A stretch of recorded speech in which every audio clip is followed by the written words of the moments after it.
মুসলিম যুবকরা যদি যৌবনকে সুরক্ষিত করত, তাইলে কয়েকদিন পরে আমরা গার্মেন্টসের কাপড়ের জায়গায় যৌবন এক্সপোর্ট করতাম। যৌবন হোয়াইটরা আসতো আর বলতো সব আমার, টিকেটও আমার, ভিসাও আমার, বাড়িও আমার, গাড়িও আমার, পয়সাও আমার, ডলারও আমার। আমার যৌবন দরকার, চল তুই আমার সাথে, তুই শুধু এনজয় করবি, চল। আমার যৌবন দরকার। আমার দেশে যৌবন নাই, মানুষ আছে যৌবন নাই। কিন্তু ওদের কাছে তো থিওরি হইলো হাম তো ডুবে হ্যাঁ সনম তুঝে লে ডুবেঙ্গে। আমরা তো ডুবছি, তো করে ডুবায় ছেড়ে দেব। আজকে যুবক যুবতী ডুবতেছে। আমরা বললে আমাদেরকে উল্টা ব্যাখ্যা করা হয়। আমরা বলে কি বলে দেশপ্রেমিক না, আমরা বলে ব্রন্ড মাইন্ডেড। আমাদের জ্ঞান গভীরতা নাই, আমরা কিচ্ছু বুঝি না। এরা মোল্লা। এই জন্যই আমাদেরকে কানে ধরে ঘুরাইতে সহজ হয়, ঠিক না? ঠিক না? কি বলেন? তো যেটা বুঝাইতেছিলাম, 2 নম্বর প্রমাণ ছিল যে আল্লাহ নিজের কালাম দিলেন, রসুল দিলেন, কালাম দিলেন। কিন্তু কালামকে তো ছুঁয়েও দেখি না, চুমা দিয়েও দেখি না, বুকে লাগায়ও দেখি না, বুকে লাগায়ও দেখি না। আরো শ্রেষ্ঠত্বের প্রমাণ দেওয়া যায়। ওলামাদের কাছে আমার প্রশ্ন, কোন উম্মতকে আল্লাহ এইভাবে মসজিদ বানাইতে দিছিলেন যেইভাবে আজকে আমরা মসজিদ বানাই? জুইলাত লিয়াল আরদু মসজিদা, কোন উম্মতের জন্য ঘোষণা ছিল কিনা? কোন উম্মত এইভাবে যেখানে খুশি সেখানে মসজিদ বানাইতে পারতো কিনা? পারতো না। এটাও আমাদের শ্রেষ্ঠত্বের প্রমাণ যে আল্লাহ পুরা জমিনকে আমাদের জন্য মসজিদ বানায় দিয়েছে।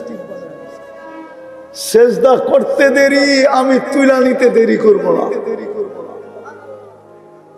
কিন্তু আমি শেষ জায়গায় চলে আসছি। প্রশ্ন আপনাদের কাছে, বিবেকের কাছে, সৃষ্টির ভিতরে আমাকে মানুষ হিসাবে শ্রেষ্ঠত্ব দিলেন, বলেন আপনার আমার ভিতরে মানবতা কতটুকু? আল্লাহ তো মানুষকে মূল্যায়ন করবেন, জানোয়ারকে তো করবেন না। আপনি বলবেন আমি তো মানুষ হিসাবেই মরবো, কিন্তু কোরআন তো বলে না।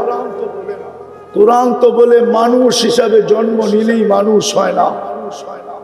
যদি হইতো তাহলে হাতের বানানোটাকে কেন আল্লাহ জানোয়ার বলতেন? মানুষকে তো হাত দিয়ে তৈরি করছেন। সমগ্র সৃষ্টিকে তো আল্লাহ তৈরি করছেন 2 অক্ষর দিয়া। মানুষকে তো তৈরি করছেন কুদরতি হাত দিয়া। সমগ্র সৃষ্টিকে তো তরিগরি কমপ্লিট করছেন 6 দিনে। আপনাকে আমাকে তো কমপ্লিট করলেন 10 মাসে। আপনাকে কেন জানোয়ার বলবে? আরো 2-4টা দেখাবো। সৃষ্টির ভিতরে সবচেয়ে সৌন্দর্য দিল আপনাকে, পুরা ভান্ডারটা যেন সৌন্দর্যে লাগায় দিল আপনার উপরে, ওটাকে জানোয়ার বলবেন কেন? 4 কসম খায়া ঘোষণা দিলেন সৃষ্টির ভিতরে সবচেয়ে সুন্দর গঠন তোর। 3 ওয়াসাইতুন ওয়া তুরে সিনিন ওয়া হাদাল বালাদিল আমিন। 4 কসম খাওয়ার পরে বললেন সবচেয়ে সুন্দর গঠন তোর। ওই গঠনের জিনিসটাকে কেন আল্লাহ জানোয়ার বলবেন? জানোয়ার। আরেকটা বলবো, সাজাইতে সাজাইতে, যার শব্দটা যদিও আল্লাহর জন্য শোভনীয় না, কিন্তু আমি বুঝানোর জন্য বলতেছি, সাজাইতে সাজাইতে সাজাইতে সাজাইতে ঘোষণা দিলেন ইন্নী লাকা মুহিব্বা, আই লাভ ইউ। যে মানুষের প্রেমে পড়ে গেলেন, ভালোবাসায় পড়ে গেলেন, ওই মানুষটাকে জানোয়ার বলবেন কেন? বোঝা গেল মানুষ মানুষ হইলেই মানুষ হয় না। বিদায় আপনি আর আমি যে সৃষ্টির সেরা হইলাম মানুষ রূপে, মানবতা কতটুকু? আপনি বলবেন মানবতা শিখবো কোথায়? তাইলে আপনারা কেন বলেন মানবতার দূতকে? হুজুররা বলো, কে? আরে বলেন না, ছাত্ররা বলো না। মানবতার দূত তো হলো মুহাম্মাদুর রাসূল। আপনার ভিতরে মানবতা কতটুকু? মানবতা যদি হইতো তাহলে আমার সমাজের এই চিত্র হয় কি করে? যেটা স্টেজে বলাও যায় না, চিত্র তুলে ধরাও যায় না। হইতে পারে তুলে ধরতে গেলে আমার গাড়ি এইখান থেকে বাহিরও হবে না, হইতে পারে আমি উত্তরা ক্রসও করতে পারবো না। আমার সমাজের চিত্র এরকম কেন হবে যদি মানবতা থাকে? মানবতা থাকলে তো এরকম ছিল চিত্র। যুদ্ধের ময়দানে জীবনটা বাহির হইতেছে পিপাসায়, আপন ভাই পানি নিয়ে ছুটা গেছে, পাশের থেকে একজন ডাক দিছে পানি, বলছে ভাই ও পিপাসিত বেশি, ওর কাছে জানা। ওইখানে যাওয়ার পরে আরেক জায়গার থেকে আওয়াজ আসছে পানি, তো দ্বিতীয় বলছে ও আমার চেয়ে বেশি পিপাসিত, ওইখানে যান না। তো ওইখানে যায় দেখে দুনিয়ায় নাই। দ্বিতীয় জনের কাছে আইসা দেখে দুনিয়ায় নাই, আপন বাড়ির কাছে আইসা দেখে ও নাই। এটার নাম তো ছিল মানবতা। এটার নাম তো মানবতা ছিল না। যে 1000 টাকার শাক নিয়ে রাস্তার পাশে বসতে বেচতে হয়তো 1500 টাকা বেচবে, 500 টাকা মিলবে, 2 কেজি চাউল কিনবে, একটু শাক কিনবে, একটু ডাইল কিনবে, ওর কাছ থেকে আইসা তো হাত পাতা উচিত ছিল না যে দে ডেলি 100 টাকা। কি মানবতা? তুমি মানুষ, এটার নাম তো মানবতা ছিল।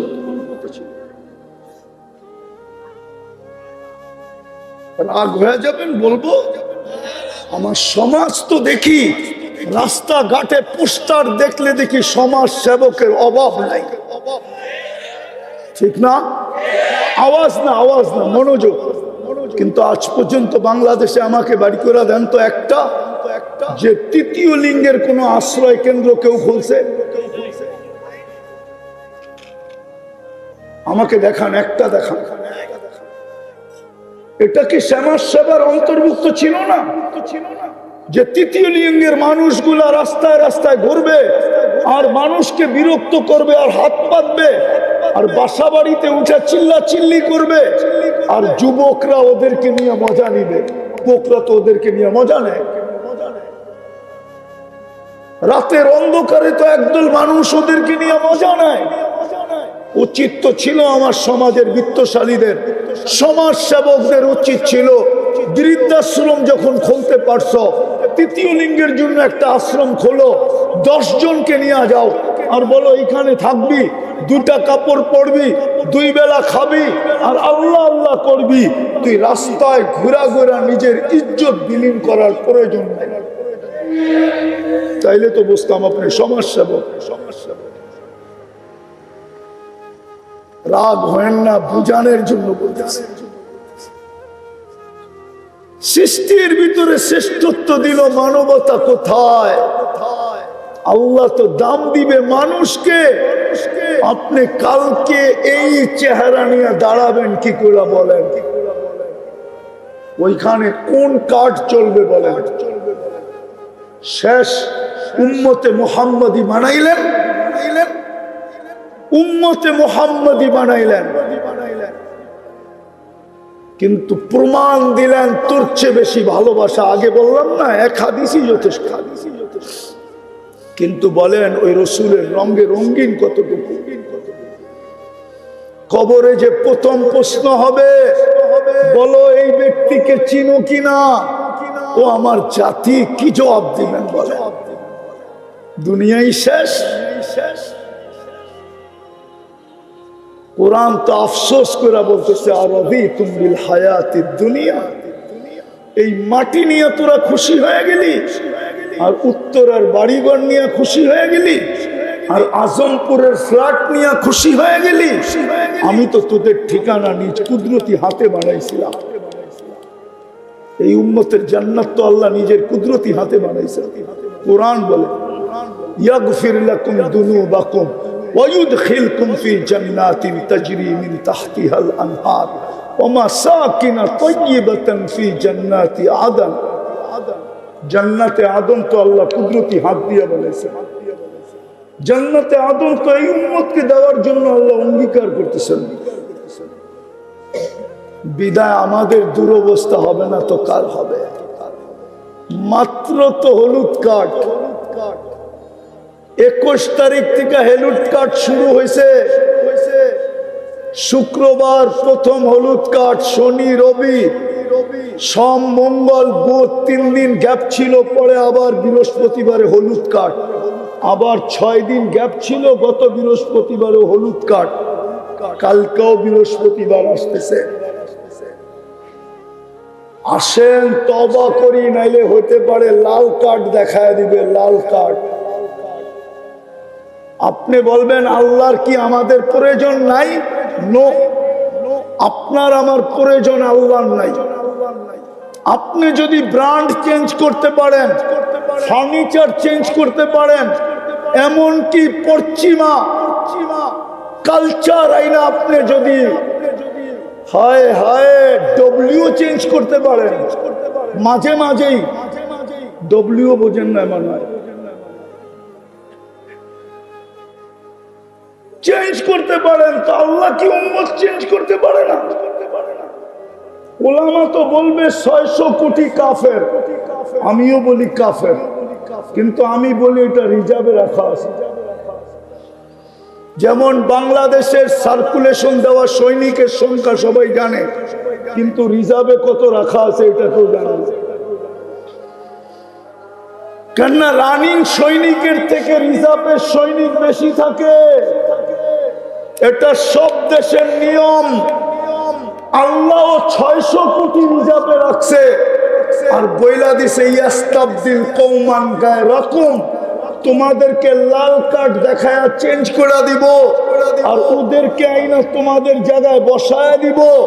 ফালা ইয়াকুনু আমসালাকুম, তোমাদের মতো নিমক হারাম হবে না, তোমাদের মতো অকৃতজ্ঞ হবে না, তোমাদের মতো কপাল পোড়া হবে না, তোমাদের মতো হতভাগা হবে না, তোমাদের মতো নিকৃষ্ট হবে না। বিদায় আপনি মুহাম্মদুর রাসূলুল্লাহর রঙে কতটুকু রঙিন, এই জন্যই তো দুরবস্থা। চলেন আল্লাহর কাছে তওবা করি। এই উম্মতকে আল্লাহ সুযোগ দিয়েছেন, অপেক্ষা করবেন হাত্তা ইউগারগির, কণ্ঠনালীতে রূহ আসার পূর্ব মুহূর্ত পর্যন্ত।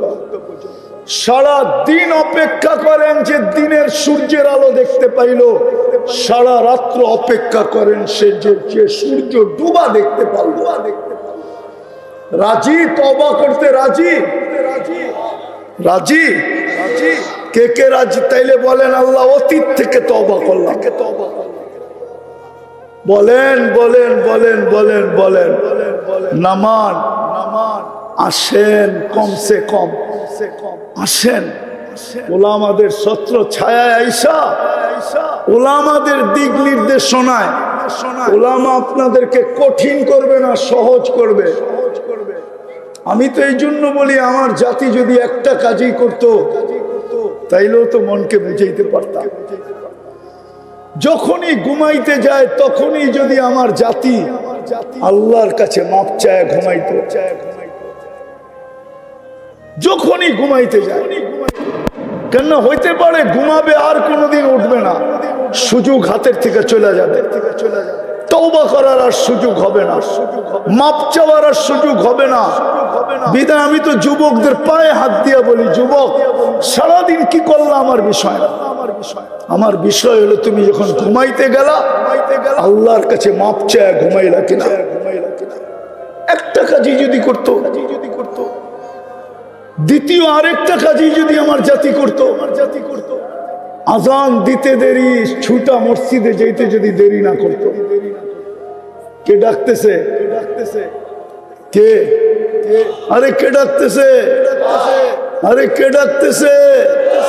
আল্লাহ ডাকতেছে। আমি আপনি করে বলবো না, আমার জাতিকেই বলবো। মুরব্বীরা ডাকতে দেরি, বাংলাদেশের কোনার থেকে ছুটে আসতে দেরি করে না, ঠিক না? কি রাগ হয়ে গেলেন? অথচ ঘরের পাশের থেকে দাঁড়ায় আল্লাহ ডাকে। মসজিদ বিলকুল ঘরের পাশে, এখানে আল্লাহ ডাকে, 2 কদম দিয়ে যায়। অথচ মুরব্বীদের ডাকে বাংলাদেশের কোনার থেকে ছুটে আসে। তুই ছুটে গেছে আজ কোথায়? মুরব্বীরা ডাকছে। কে ডাকছে? বড়রা ডাকছে, মুরব্বীরা ডাকছে। ও মুরব্বীর ডাকে টেকনাফ থেকে ছুটতেছে, তেতুলিয়ার থেকে ছুটতেছে, অথচ আল্লাহ ডাকে ওর ঘরের পাশে মসজিদ ছুটে যায়। খোদার কসম দ্বিতীয়টাও করেন, নাইলে হইতে পারে লাল কার্ড এই উম্মতকে দেখায় দিবে। ওটারই নমুনা দেখা যাইতেছে, একটার পরে একটা দেশ মাটির সাথে মিশতেছে। আফগানিস্তানের পরে ইরাক, ইরাকের পরে লিবিয়া, লিবিয়ার পরে সিরিয়া, সিরিয়ার পরে এখন ফিলিস্তিন। জানি না এটার পরে কার সিরিয়াল আসে। আল্লাহর পক্ষ থেকে আসতেছে।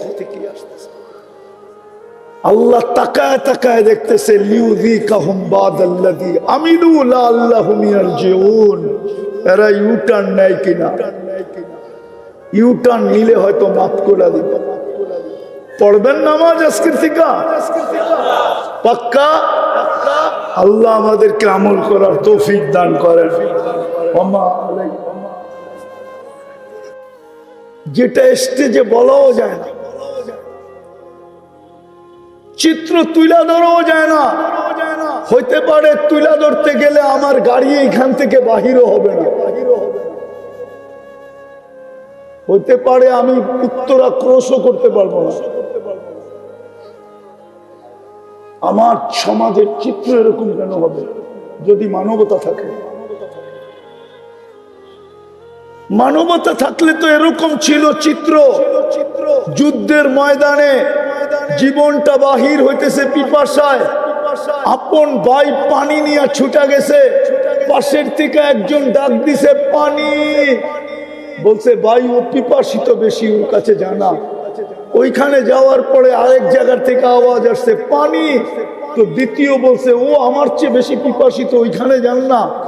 তো ওইখানে যায় দেখে দুনিয়ায় নাই। দ্বিতীয় জনের কাছে আইসা দেখে দুনিয়ায় নাই, আপন বাড়ির কাছে আইসা দেখে ও নাই। এটার নাম তো ছিল মানবতা। এটার নাম তো মানবতা ছিল না। যে 1000 টাকার শাক নিয়ে রাস্তার পাশে বসতে বেচতে হয়তো 1500 টাকা বেচবে, 500 টাকা মিলবে, 2 কেজি চাউল কিনবে, একটু শাক কিনবে, একটু ডাল কিনবে, ওর কাছ থেকে আইসা তো হাত পাতা উচিত ছিল না যে দে ডেলি 100 টাকা। কি মানবতা? তুমি মানুষ, এটার নাম তো মানবতা ছিল।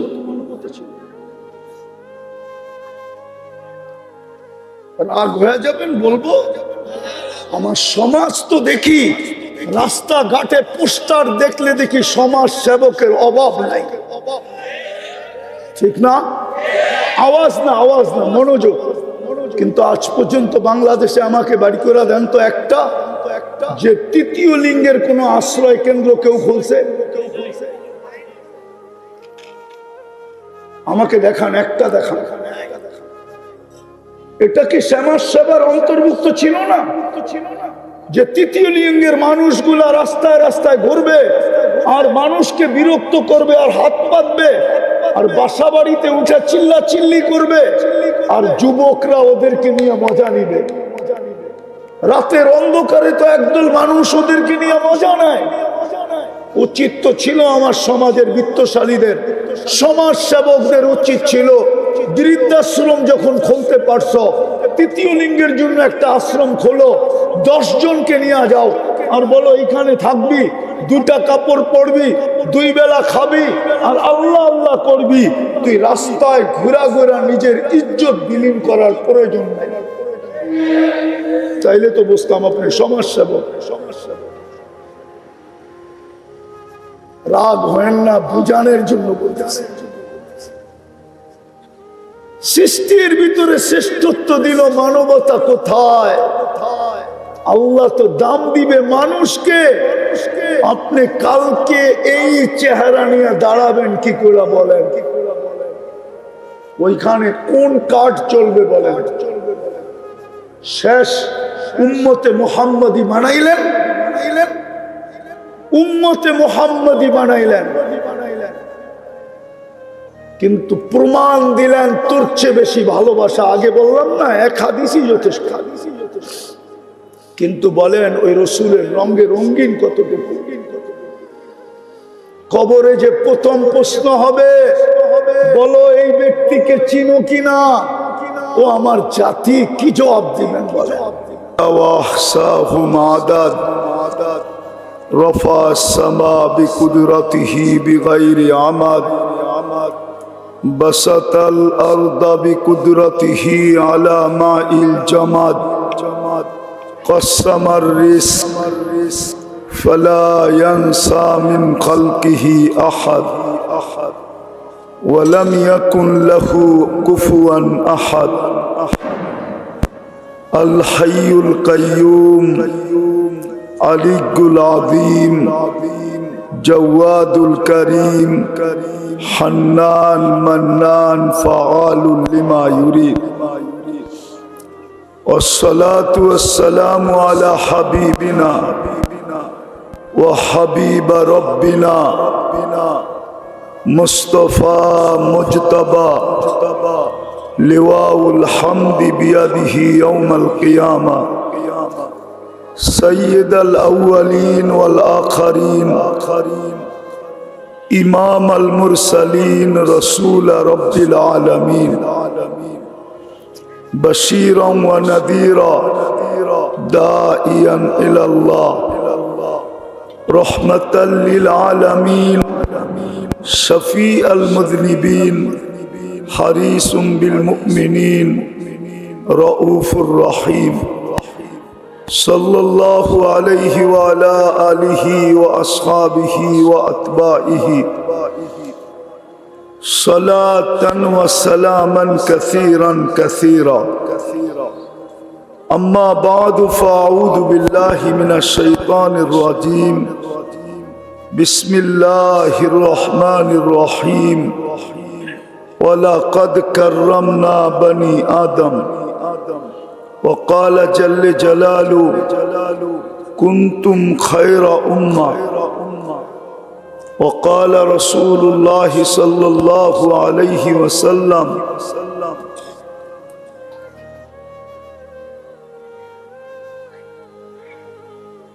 وقال رسول الله صلى الله عليه وسلم إن أكرمكم عند الله أتقاكم أو كما قال عليه الصلاة والسلام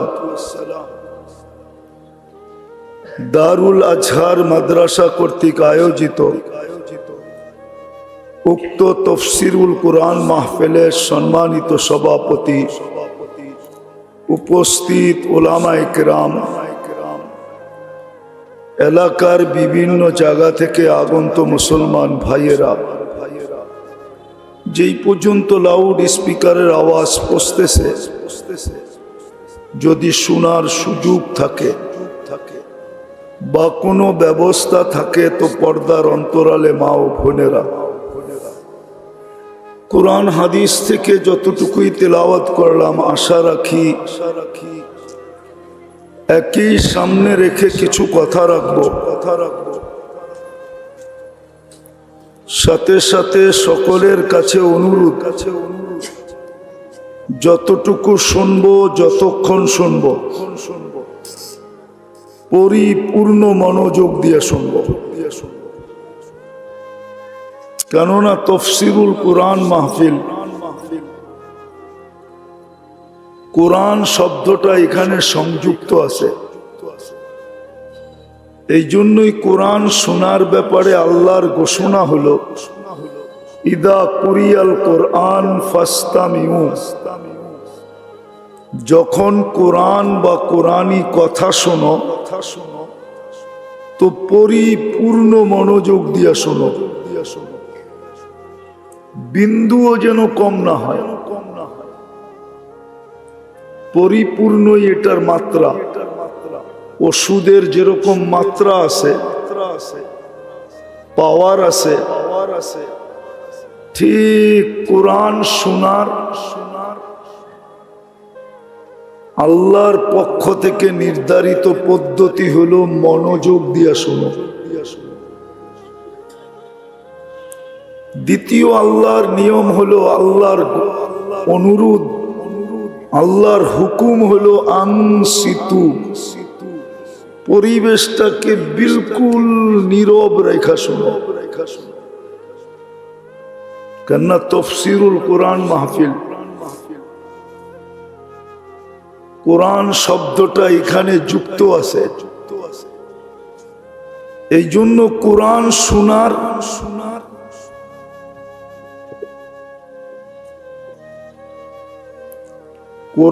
শোনার আল্লাহর হুকুম হলো মনোযোগ দিয়ে শোনো, পরিবেশটাকে বিলকুল নীরব রেখা শোনো। কি রাজি? তাইলে কথা শুরু করা যায়। আর যদি হট্টগোল করবেন, মনোযোগ দিবেন না, হ্যাঁ এটারও স্বাধীনতা আপনার আছে। কেননা মানুষকে আল্লাহ ইচ্ছা স্বাধীনতা দিয়েছেন, কোন সৃষ্টিকে ইচ্ছা স্বাধীনতা দেন নাই। যদিও সমগ্র সৃষ্টির সামনে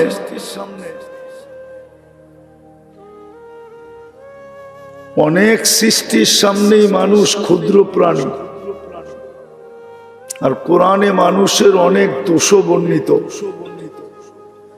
কোরআনে মানুষের অনেক দোষ বর্ণিত আছে।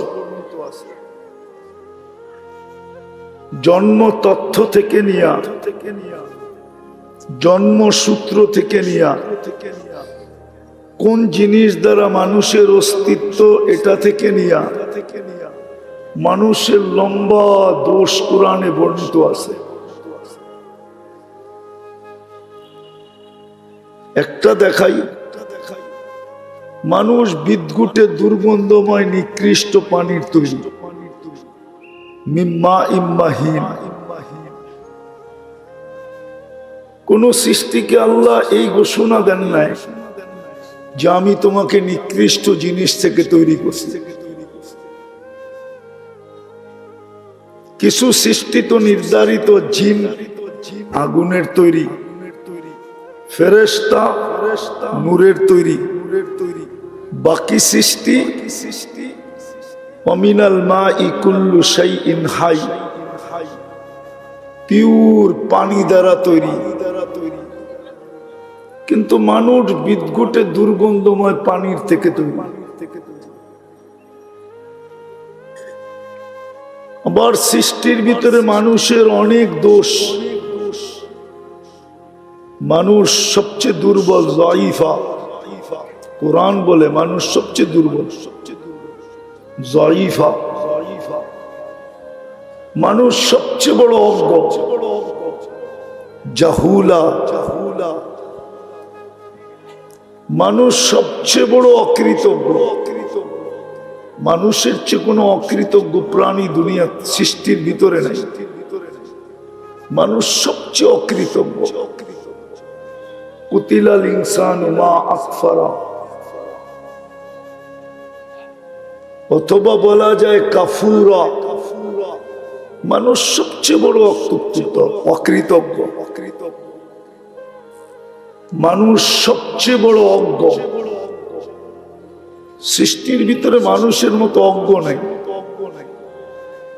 যদিও মানুষ নিজের বিদ্যা নিয়ে গৌরব করে, কিন্তু কোরআন বলে জাহুলা, মানুষ বড় অজ্ঞ। তো যেটা আমি বুঝাইতে চাইতেছি, আল্লাহ করুক বুঝে আসো। কোরআন যখন শুনবো তো পরিপূর্ণ মনোযোগ দিয়া, পরিবেশটাকে বিলকুল নীরব রেখা, তাইলেই কিন্তু পুরস্কার মিলবে, নাইলে মিলবে না। হ্যাঁ, পুরস্কার যাদের জন্য সাজানো আছে ওদের মিলবে, কিন্তু আমাদের পুরস্কার মিলবে না। আয়াতের শেষে কিন্তু পুরস্কারের ঘোষণা আছে। এই জন্য অনুরোধ করব, খুব মনোযোগ দিব, পরিবেশটাকে বিলকুল নীরব নির্জুম রাখবো। পারবেন তো ইনশাআল্লাহ? সত্য তো? হ্যাঁ, তাইলে আপনাদের কাছে একটা প্রশ্ন রাখা যায়, বিবেকের কাছে একটা প্রশ্ন রাখা যায়, এই উত্তরাবাসীর কাছে বা আজমপুরবাসীর কাছে একটা প্রশ্ন রাখা যায়।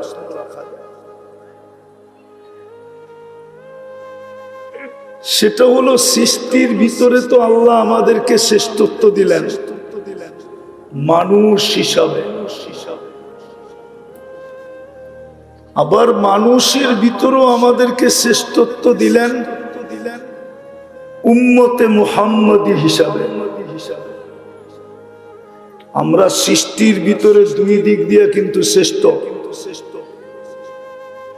এক তো হলো মানুষ হিসাবে, সৃষ্টির ভিতরে আমরা সবচেয়ে শ্রেষ্ঠ। ওয়ালাকাদ কাররামনা বনি আদম, আমাদের চেয়ে শ্রেষ্ঠ কেউ নাই।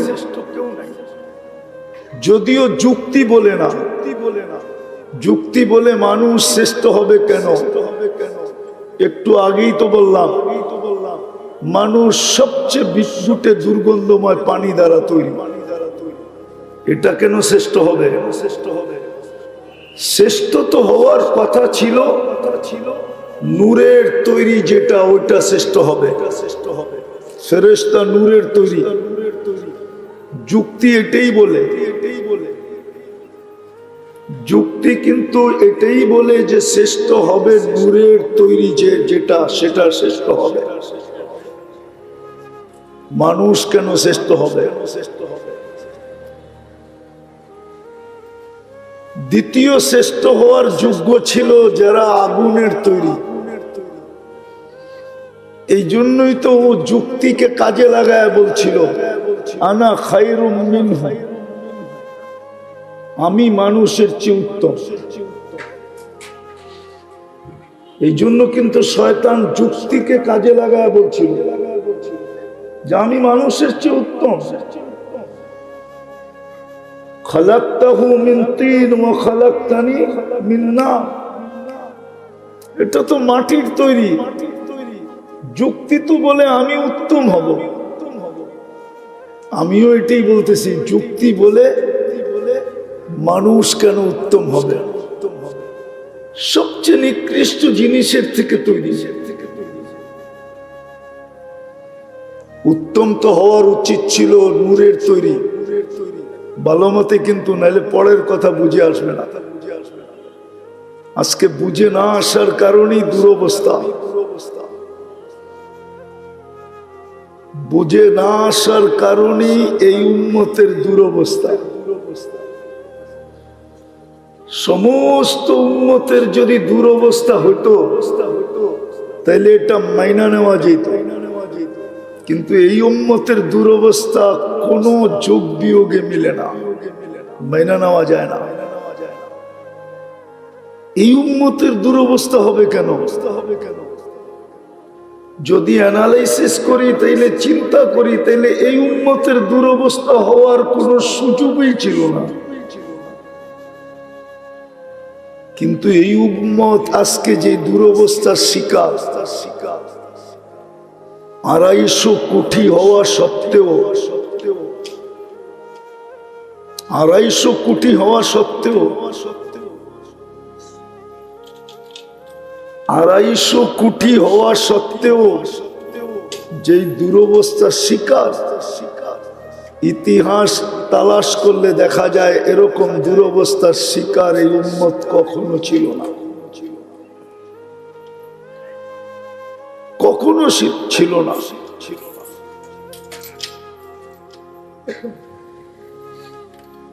এই উম্মতের আজকে যে দুরবস্থা, 70% সারা দুনিয়ার সম্পদ এই উম্মতের পায়ের নিচে। জানি না হুজুররা মানবে কিনা, 70% দুনিয়ার সম্পদ এই উম্মতের পায়ের নিচে। যখন পেটে পাথর ছিল তখন উম্মতের এই দুরবস্থা ছিল না। ইতিহাস উঠে দেখেন,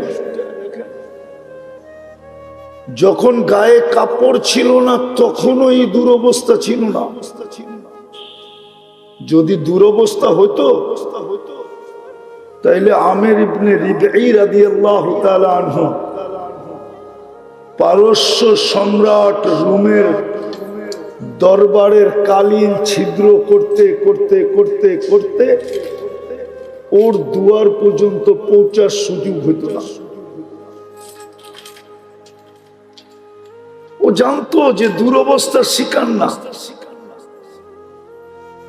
শোয়া নেওয়াটাই আমার জন্য বুদ্ধিমানের কাজ হবে। আর গাদাটাও বাঁধছিল ওর বালিশের সাথে। এই দুরবস্থা ছিল না যখন পেটে পাথর ছিল, এই দুরবস্থা ছিল না যখন গায়ে কাপড় না ছিল, এই দুরবস্থা ছিল না যখন মাসের পরে মাস চুলা না জ্বলত। এখন তো 70% সম্পদ মুসলমানের কাছে। দুনিয়ার সবচেয়ে বড় টাকা 4 দেশের কাছে, এর চেয়ে বড় কারেন্সি দুনিয়ার কারো কাছে নাই। কুয়েত, বাহরাইন, ওমান, ব্রুনাই, এর চেয়ে বড় কারেন্সি আল্লাহ কাউকে দেন নাই। হ্যাঁ, আমি গনাইলে ফজর পর্যন্ত গনাইতে পারি, যা এই উম্মতকে আজকে বর্তমানে দিছেন। কিন্তু তারপরে উম্মতের এই দুরবস্থা কেন?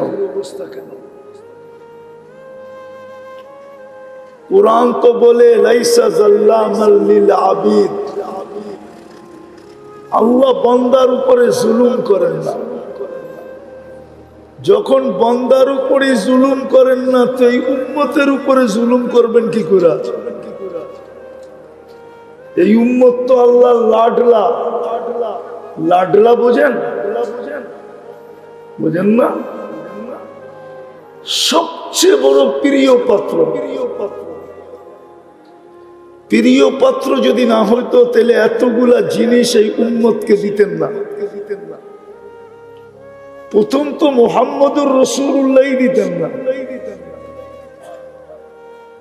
এই উম্মতকে তো মুহাম্মদুর রাসূলুল্লাহ দিতেন না। কেননা মুহাম্মদুর রাসূলুল্লাহ দেওয়া মানে এই উম্মত আল্লাহর কাছে সবচেয়ে বেশি প্রিয়। এই জন্যই তো ঘোষণা দিয়েছেন খায়রে উম্মাহ কুনতুম খায়রা উম্মাহ, মানব জাতির ভিতরে তোমরা সবচেয়ে শ্রেষ্ঠ, তোমরাই ফেমাস, তোমরাই আমার কাছে সবচেয়ে বেশি আধুনিক, তোমরাই আমার কাছে সবচেয়ে বেশি আপডেট, তোমরাই আমার কাছে একমাত্র প্রিয়। যদি ভালো না বাসতেন তাহলে মুহাম্মদুর রাসূলুল্লাহ দিতেন না। ওলামা একমত হবে আমার সাথে, মুহাম্মদুর রাসূলুল্লাহ দেওয়া মানি এই উম্মত কি আল্লাহর কাছে সবচেয়ে প্রিয়, লাডলা। হ্যাঁ, এই উম্মতের তো আল্লাহর কাছে 7 খুন মাপ। কয় খুন মাপ? কি কয়? আমি কম বলছি, নাইলে 100 খুনের উদাহরণ দিলেন কেন? বনি ইসরাইলের 100 খুনের উদাহরণ মুসলিম শরীফে আছে না নাই? না নাই? উলামা কি বলে নাই? 100 খুনের উদাহরণ আছে। আচ্ছা, বনি ইসরাইলের 100 খুনের আসামিকে যদি মাফ করতে পারেন 2 কদম দিয়া, তাইলে তো এই উম্মতের হাজারো খুন আল্লাহ মাফ করতে পারেন কদম ছাড়া। ওইখানে তো কদম চলছে, এখানে কদম ছাড়াই মাফ করতে পারে। হাদিসে কুদসি দিব? আচ্ছা, একটা দেই, ঠিক না?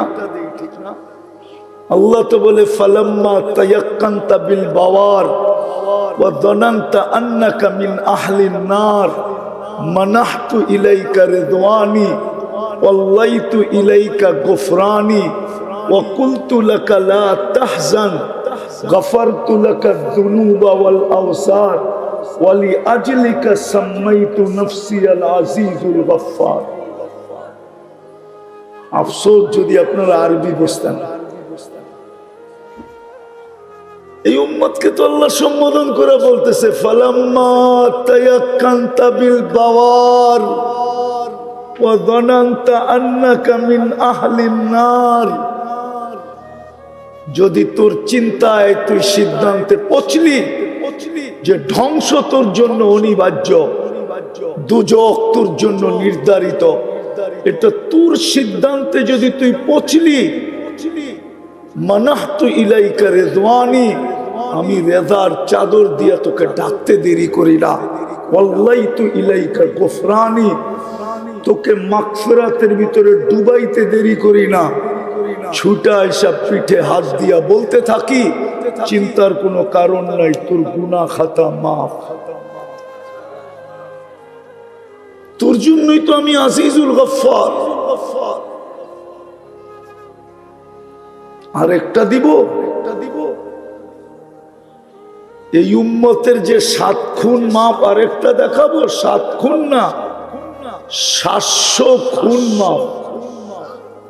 হ্যাঁ হ্যাঁ, আমি প্রমাণ দিতেছি, দেখি ওলামা একমত হয় কিনা। আল্লাহ বলে ইয়াবসুতু ইয়াদাহু নাহারান হাত্তা ইয়াতুবা মাসিআল লাইল। আল্লাহ বলে সারাদিন তোর জন্য হাত প্রসারিত করে থাকি, রাত্রে কত গুনাহ করলি, কি করলি, বড় বড় করলি না ছোট ছোট করলি, এটা আমার বিষয় ছিল না। বিষয় ছিল সূর্য উঠতে দেরি, তুই আমার কাছে মাপ চাইলি কিনা, এটা বিষয় ছিল। এটা বিষয় ছিল যে সূর্য উঠতে দেরি, মাপ চাইতে দেরি হলো না, এটা বিষয় ছিল। রাত্রে কি করলি, এটা বিষয় ছিল। আবার বলে ইয়াবসুতু ইয়াদাহু লাইলান হাত্তা ইয়াতুবা মাসিআন নাহার। আমি তো এই জন্যই বলি, একটা দিয়ে আল্লাহ উম্মতকে ফাঁসায় দিতে পারে, একটা দিয়ে। আর আমার মনে হয় একটার কারণেই আজকে উম্মতকে আল্লাহ বারবার হলুদ কার্ড দেখাইতেছে, বিশেষ করে এই বাংলাদেশের উম্মতকে। হলুদ কার্ড চিনেন? গ্রিন কার্ড হাতে দিয়ে তো জন্ম দিছিলেন যে উম্মতে মুহাম্মাদি তুমি, গ্রিন কার্ড তোমার হাতে। মনে হয় গ্রিন কার্ড বলতে আবার আমেরিকান গ্রিন কার্ড বোঝে কিনা।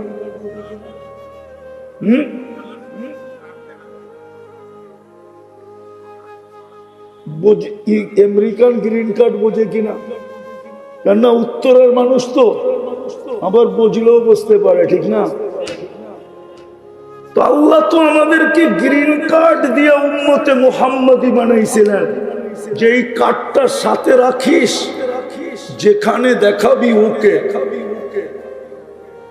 মালাকুল মউতকে দেখাইলো ওকে, কবরে দেখাইলো ওকে, কিয়ামতের মাঠে দেখাইলো ওকে, যেখানে দেখাবি ওকে। হুজুররা মনে হয় মানতে চাবে না। একটা দলিল দিমু বুখারীর থেকে, এই জন্যই মনে হয় ইমাম বুখারী রহমতুল্লাহ আলাইহি বলতে চাইতেছেন যে কবরের প্রথম প্রশ্ন মান রব্বুকা না। কবরের প্রথম প্রশ্ন মান রব্বুকা না, উনার সাথে ইমাম মুসলিম রহমতুল্লাহ আলাইহি সুরে সুর মিলাইছে, বলছেন কবরের প্রথম প্রশ্ন মান রব্বুকা না। কবরের প্রশ্ন তিনটা, কিন্তু প্রথমটা মান রব্বুকা না। উনি বুখারী শরীফে নিয়ে আসছেন 1264 নম্বর হাদিস, কিতাবুল জানায়েজ 5 নম্বর পারায় এই হাদিস নিয়ে আসছেন যে কবরে প্রথম জিজ্ঞাসা করা হবে মা কুনতা তাকুলু ফি হাদার রাজুলি মুহাম্মাদিন, বলো তোমাকে যে গ্রিন কার্ড দিয়া বানাইছিলাম উম্মতে মুহাম্মাদি, ওই গ্রিন কার্ডটা আছে কিনা বলো, ওনার রঙে তুমি রঙিন কিনা বলো। আমি পুরা পটভূমিটা তুলে ধরতেছি, তাইলে আরো সহজ হবে। ইমাম বুখারী রহমতুল্লাহ আলাইহি বাব বানছেন, বাব অধ্যায় নিয়ে আসছেন যে মৃত্যু ব্যক্তিকে দাফন করার পরে আত্মীয় স্বজন যখন ফিরতে থাকে তখন মৃত্যু ব্যক্তি ওদের ফিরার জুতার আওয়াজ শুনতে পায় যে আমাকে রেখা চলে যেতেছে। তখনই দুই ফেরেশতা আসে আর মৃত্যু ব্যক্তিকে বসায়া জিজ্ঞাসা করে মা কুনতা তাকুলু ফি হাদার রাজুলি মুহাম্মাদি, বল তোর কাছে গ্রিন কার্ড আছে কিনা, তুই মুহাম্মদুর রাসূলুল্লাহর রঙে রঙিন কিনা বল। আগে এটা প্রমাণ কর, পরেরটা পরে দেখা যাবে। প্রথম প্রমাণ করতে হবে মুহাম্মদুর রাসূলুল্লাহর রঙে রঙিন কিনা। এই জন্যই আমি বলতে শুরু করছিলাম যে মানুষ হিসাবে সৃষ্টির ভিতরে শ্রেষ্ঠত্ব দিছেন, আর মানুষের ভিতরে আমাদেরকে উম্মতে মুহাম্মদী হিসাবে শ্রেষ্ঠত্ব দিছেন। এই উম্মতের তো দুর্দশার হওয়ার কথা ছিল না। পেটে যখন বাচ্ছিল না তখনই তো দুর্দশা ছিল না। বর্তমানে যতটুকু দুর্দশার শিকার এই উম্মত, পেটে যখন বাচ্ছিল না তখনও এতটুকু দুর্দশার শিকার ছিল না। পরনে যখন কাপড় ছিল না তখনও এতটুকু দুর্দশার শিকার ছিল না। এক কাপড়ে যখন স্বামী স্ত্রীর জীবন চলতেছিল তখনও এতটুকু দুর্দশার শিকার এই উম্মত ছিল না। কসম খোদার, তখনও একজনে হাত উঠাইলে ফেরেশতা চলে আসতো। একজনে হাত উঠাইলে 250 কোটি হাত উঠায় বসে আছে, ফেরেশতার কোনো চিহ্ন দেখা যায় না। যদি চিহ্ন দেখা যেত তাইলে তো ফিলিস্তিনে এতদিনে ফেরেশতা নেমে আসতো। 2 বছর 2 মাস চলতেছে পড়ায় ফিলিস্তিনের যুদ্ধ, আর ফিলিস্তিনের যুদ্ধের যুগ বিয়োগ আমার মিলে না, আপনাদের মিলতে পারে। কেননা আমি তো ফিলিস্তিন চোখে দেখছি 2010-এ। প্রত্যেকটা গ্রাম গ্রাম এলাকা এলাকা চৈসা দেখছি। এই জন্য আমার যুগ বিয়োগ মিলে না। এই জন্য মিলে না যেখানে ইব্রাহিম আলাইহিস সালাতু ওয়াস সালাম জাতির পিতা খলিলুল্লাহ যেখানে ঘুমান আরাম করেন, ওইখানে বোম ফাটে কি করে? একটু যোগ বিয়োগ মিলা। ওয়াদিয়ে খলিলে তো ইব্রাহিম আলাইহিস সালাম ঘুমাইতেছেন। উনি যেই গ্রামে ঘুমান ওটার নাম ওয়াদিয়ে খলিল। ওনার থেকে একটু দূরেই তো মুসা আলাইহিস সালাম ঘুমাইতেছেন, ওয়াদিয়ে মুসা। একটু দূরেই তো ওনার শ্বশুর ঘুমাইতেছেন, শুআয়ব আলাইহিস সালাম। ওনার পাশেই তো ঘুমাইতেছে মুসা আলাইহিস সালামের শিষ্য ইউশা বিন নুন আলাইহিস সালাম। এছাড়াও তো 70 জন নবীর কবর চিহ্নিত আছে, চিহ্ন দেওয়া আছে 70 জন নবীর কবর। 45,000 সাহাবায়ে কেরাম শুয়ে আছে ফিলিস্তিনে। কত কত ৪৫,০০০ কুল্লুহুম শুহাদা, প্রত্যেকজন শহীদ। শহীদ মরে নাই, ওরাও জীবিত। যেখানে আল্লাহ সম্মেলন করেন, আল্লাহ আরশে নেওয়ার দরকার ছিল, বাইতুল্লাহর থেকে নিয়ে যেতেন। নবীদের সম্মিলন আপনার সবচেয়ে উত্তম ঘরে বাইতুল্লাহ করতেন। মেরাজের রাত্রে তো ১৬ লক্ষ নবীদের সম্মেলন ছিল বাইতুল মুকাদ্দাসে, সশরীরে, রুহানি না। ওলামা একমত হবে ইনশাআল্লাহ, আশা করি। সশরীরে ১৬ লক্ষ নবীদের সম্মেলন, মুহাম্মদুর রাসূলুল্লাহ ইমাম। ওই দিনের সবচেয়ে বড় বক্তা, প্রধান বক্তা মুহাম্মদুর রাসূলুল্লাহ সাল্লাল্লাহু আলাইহি ওয়াসাল্লাম। ওই জমিনে ২ বছর যুদ্ধ হয় কি করে? তারপরও ওদের সাথে ওদের সাথে যুদ্ধ হয়।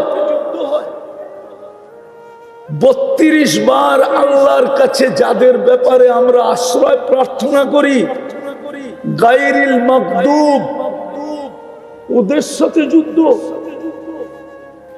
কমসে কম ৩২ রাকাতে তো ৩২ বার বলি গায়রিল মাগদুব, ওদের সাথে যুদ্ধ হয় কি করে? কিন্তু হবে না তো হবে না কেন? এটাই বুঝাইতে চাইতেছি। হবে না তো হবে না কেন? কি কারণে হবে না?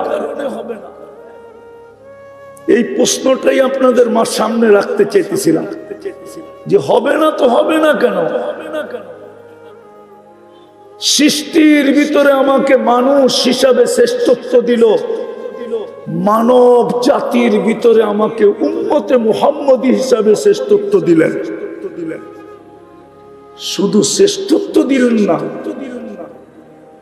আবার শ্রেষ্ঠত্বের প্রমাণও দিলেন। প্রমাণ স্বরূপ আমি বলতেছিলাম, মুহাম্মদুর রাসূলুল্লাহ সর্বপ্রথম প্রমাণ। আপনি মুহাম্মদুর রাসূলুল্লাহ পাইছেন। যদি মুহাম্মদুর রাসূলুল্লাহ প্রমাণ না হইতো, তাহলে আমি কিতাব থেকে একটা প্রমাণ দিতেছি। যদি মুহাম্মদুর রাসূলুল্লাহ সাল্লাল্লাহু আলাইহি ওয়াসাল্লাম আমার কথার প্রমাণ না হইতো, তাহলে আমি কিতাব থেকে একটা প্রমাণ দিতেছি। কিতাব থেকে দিতেছি।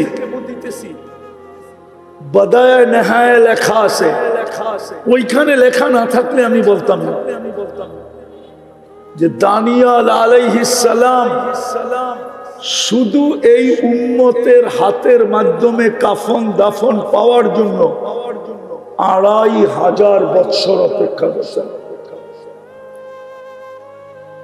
মৃত্যুর পরে ওনার দোয়া ছিল, আল্লাহ মৃত্যুর পরে যেন আমাকে সুরক্ষিত রাখা হয়।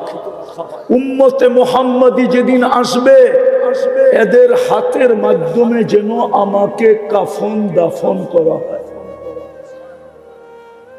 কেননা আমি এই ফজিলতটুকু পাইতে চাই। কেননা উম্মতের মুহাম্মদের ফজিলত, মুহাম্মদুর রাসূলুল্লাহর উম্মতের ফজিলত যতটুকু আমি জানছি, আপনি আমাকে জানাইছেন, বিধায় আমার মন বলে আমি ওদের হাতের ছোঁয়া চাই। আর কোরআন এই কথা সাক্ষী দেয়, মাসালুহুম ফিত তাওরাত ওয়া মাসালুহুম ফিল ইনজিল। আমাদের প্রশংসায় তাওরাত ভরা ছিল, ইনজিল ভরা ছিল, জবুর ভরা ছিল। আসমানি কোনো কিতাব নাই যেটার ভিতরে আমাদের আলোচনা না ছিল। কোন নবী রাসূল এরকম আসেন নাই যাদের মুখে আমাদের আলোচনা না ছিল। আদম আলাইহিস সালাম থেকে নিয়ে ঈসা আলাইহিস সালাম পর্যন্ত আমাদের আলোচনাই আলোচনা ছিল। যদি আমাদের আলোচনা না থাকবে, তো ঈসা আলাইহিস সালাম কেন দোয়া করলেন যে আল্লাহ আমাকে উম্মতে মুহাম্মদী বানায় পাঠান? আল্লাহ কেন কবুল করলেন? উনি কেন আসবেন? উনি দাজ্জালকে কেন হত্যা করবেন? কিন্তু যেদিন আসবেন উনি ইমামতি তো করবেন না, ইমামতি তো করবেন মাহদী আলাইহিস সালাম। উনি বলবেন ইমামতি করার অধিকার আমার নাই, এখন পর্যন্ত নাই, যতক্ষণ আপনি বেঁচে আছেন। কেন আপনি উম্মতের ইমাম, আমি উম্মতের একজন ব্যক্তি। আপনার পরে যখন ইমামতি আমার কাছে আসবে তখন আমি ইমামতি করব, কিন্তু আজকে তো আপনি ইমাম। তো শ্রেষ্ঠত্বের প্রমাণ হলো মুহাম্মদুর রাসূলুল্লাহ। খোলার সময় আমার কাছে নাই, নাইলে এটাকে অনেক খোলা যায়। দ্বিতীয় প্রমাণ হলো কোরআন। কি কি কি কি কোরআন, কালামুল্লাহ কোরআন না কালামুল্লাহ। আল্লাহ নিজের কালাম দিয়া দিছেন, এর কালাম আমাদেরকে দিয়া দিছেন। কিন্তু আফসোস, আমার জাতি 90 জন কোরআন পড়তে জানে না, নারী পুরুষ শতকরা 90 জন পড়তে পারে না। জানি না উত্তরের মানুষ রাগ হয়ে গেল কিনা, একমত আপনারা? শতকরা 90 জন কোরআন পড়তে জানে না। পড়তে না জানে আমার কোনো আপত্তি ছিল না, কিন্তু আফসোসের বিষয় তো এইখানে, যদি ঘরে ঢুকার সাথে সাথে কোরআনটা চোখের সামনে পড়তো তাইলেও হয়তো মনটাকে বুঝাইতে পারতাম যে ঘরে ঢুকার সাথে সাথে কোরআনটা চোখের সামনে পড়ে। কিন্তু সমস্ত মুসলমানের ঘরে তো ঢুকার সাথে সাথে টেলিভিশনটা চোখের সামনে পড়ে। কোরআনটা তো চোখের সামনে আনতে হইলে বড় আলমারি খুইলা খুঁজা খুঁজা আনতে হয়। রাগ হয় না, পায়ে হাত রাখে। টেলিভিশনটা তো সামনে পড়ে চোখের সামনে, কোরআনটা তো চোখের সামনে পড়ে না। ঘরে ঢুকার সাথে সাথে কোরআনটা চোখের সামনে পড়ে। উচিত ছিল ঘরে ঢুকার সাথে সাথে যেন কোরআনটা সামনে পড়ে, এমন জায়গায় কোরআনটাকে রাখা উচিত ছিল।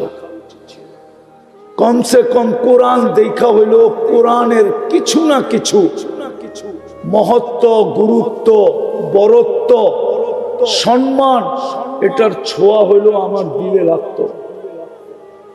কিন্তু আফসোস, টেলিভিশনটা চোখে পড়ে ঘরে ঢুকার সাথে সাথে, বেডরুমে ঢুকার সাথে সাথে টেলিভিশনটা চোখে পড়ে, কোরআনটা পড়ে। রাগ হেন না।